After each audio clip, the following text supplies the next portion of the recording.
Harry Potter and the Philosopher's Stone. Chapter 2. The Vanishing Glass.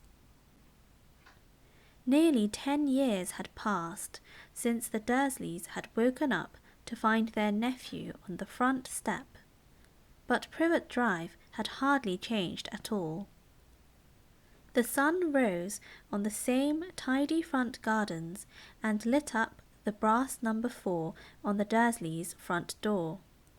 It crept into their living room, which was almost exactly the same as it had been on the night when Mr. Dursley had seen that fateful news report about the owls.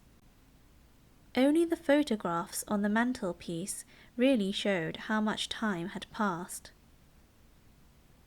10 years ago, there had been lots of pictures of what looked like a large pink beach ball wearing different-coloured bobble hats. But Dudley Dursley was no longer a baby, and now the photographs showed a large blonde boy riding his first bicycle on a roundabout at the fair, playing a computer game with his father, being hugged and kissed by his mother. The room held no sign at all that another boy lived in the house too. Yet Harry Potter was still there, asleep at the moment, but not for long. His Aunt Petunia was awake, and it was her shrill voice which made the first noise of the day. "Up! Get up! Now!" Harry woke with a start.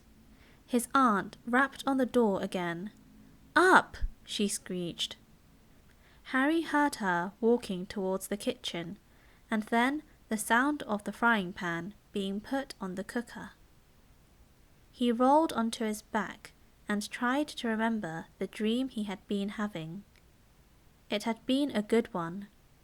There had been a flying motorbike in it. He had a funny feeling he'd had the same dream before. His aunt was back outside the door. "Are you up yet?" she demanded. "Nearly," said Harry. "Well, get a move on. I want you to look after the bacon, and don't you dare let it burn. I want everything perfect on Duddy's birthday." Harry groaned. "What did you say?" his aunt snapped through the door. Nothing. Dudley's birthday. How could he have forgotten? Harry got slowly out of bed and started looking for socks. He found a pair under his bed and, after pulling a spider off one of them, put them on. Harry was used to spiders because the cupboard under the stairs was full of them, and that was where he slept. When he was dressed, he went down the hall into the kitchen. The table was almost hidden beneath all Dudley's birthday presents. It looked as though Dudley had got the new computer he wanted, not to mention the second television and the racing bike. Exactly why Dudley wanted a racing bike was a mystery to Harry, as Dudley was very fat and hated exercise, unless of course it involved punching somebody. Dudley's favourite punch bag was Harry, but he couldn't often catch him. Harry didn't look it, but he was very fast. Perhaps it had something to do with living in a dark cupboard, but Harry had always been small and skinny for his age. He looked even smaller and skinnier than he really was, because all he had to wear were old clothes of Dudley's, and Dudley was about 4 times bigger than he was. Harry had a thin face, knobbly knees, black hair, and bright green eyes. He wore round glasses held together with a lot of sellotape, because of all the times Dudley had punched him on the nose. The only thing Harry liked about his own appearance was a very thin scar on his forehead, which was shaped like a bolt of lightning. He had had it as long as he could remember, and the first question he could ever remember asking his Aunt Petunia was how he had got it. "In the car crash when your parents died," she had said. And don't ask questions. Don't ask questions. That was the first rule for a quiet life with the Dursleys. Uncle Vernon entered the kitchen as Harry was turning over the bacon. "Comb your hair," he barked, by way of morning greeting. About once a week, Uncle Vernon looked over the top of his newspaper and shouted that Harry needed a haircut. Harry must have had more haircuts than the rest of the boys in his class put together, but it made no difference. His hair simply grew that way, all over the place. Harry was frying eggs by the time Dudley arrived in the kitchen with his mother.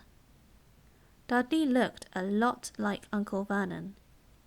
He had a large pink face, not much neck, small watery blue eyes, and thick blonde hair that lay smoothly on his thick fat head. Aunt Petunia often said that Dudley looked like a baby angel. Harry often said that Dudley looked like a pig in a wig.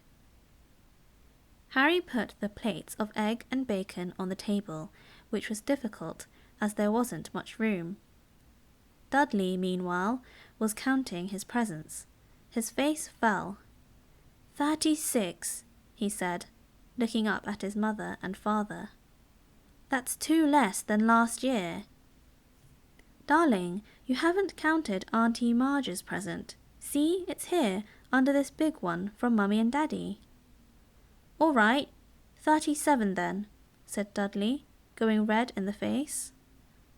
Harry, who could see a huge Dudley tantrum coming on, began wolfing down his bacon as fast as possible in case Dudley turned the table over.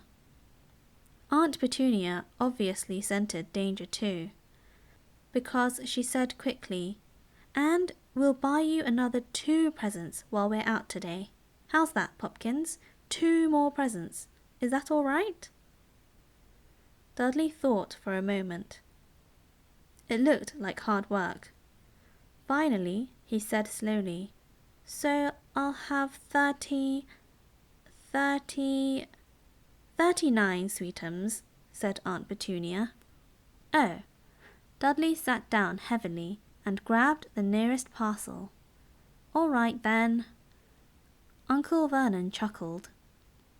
"Little Tyke wants his money's worth, just like his father. Atta boy, Dudley." He ruffled Dudley's hair. At that moment, the telephone rang, and Aunt Petunia went to answer it, while Harry and Uncle Vernon watched Dudley unwrap the racing bike, a sign camera, a remote control aeroplane, 16 new computer games, and a video recorder. He was ripping the paper off a gold wristwatch when Aunt Petunia came back from the telephone, looking both angry and worried. "Bad news, Vernon," she said. "Mrs. Figg's broken her leg. She can't take him." She jerked her head in Harry's direction. Dudley's mouth fell open in horror, but Harry's heart gave a leap. Every year on Dudley's birthday, his parents took him and a friend out for the day, to adventure parks, hamburger bars, or the cinema. Every year, Harry was left behind with Mrs. Figg, a mad old lady who lived 2 streets away. Harry hated it there. The whole house smelled of cabbage, and Mrs. Figg made him look at photographs of all the cats she'd ever owned. "Now what?" said Aunt Petunia, looking furiously at Harry, as though he'd planned this. Harry knew he ought to feel sorry that Mrs. Figg had broken her leg, but it wasn't easy when he reminded himself it would be a whole year before he had to look at Tibbles, Snowy, Mr. Paws, and Tufty again. "We could phone Marge," Uncle Vernon suggested. "Don't be silly, Vernon, she hates the boy." The Dursleys often spoke about Harry like this, as though he wasn't there, or rather, as though he was something very nasty that couldn't understand them, like a slug. "What about what's her name? Your friend, Yvonne? On holiday in Mallorca, snapped Aunt Petunia. You could just leave me here, Harry put in hopefully. He'd be able to watch what he wanted on television for a change, and maybe even have a go on Dudley's computer. Aunt Petunia looked as though she'd just swallowed a lemon. And come back and find the house in ruins? She snarled.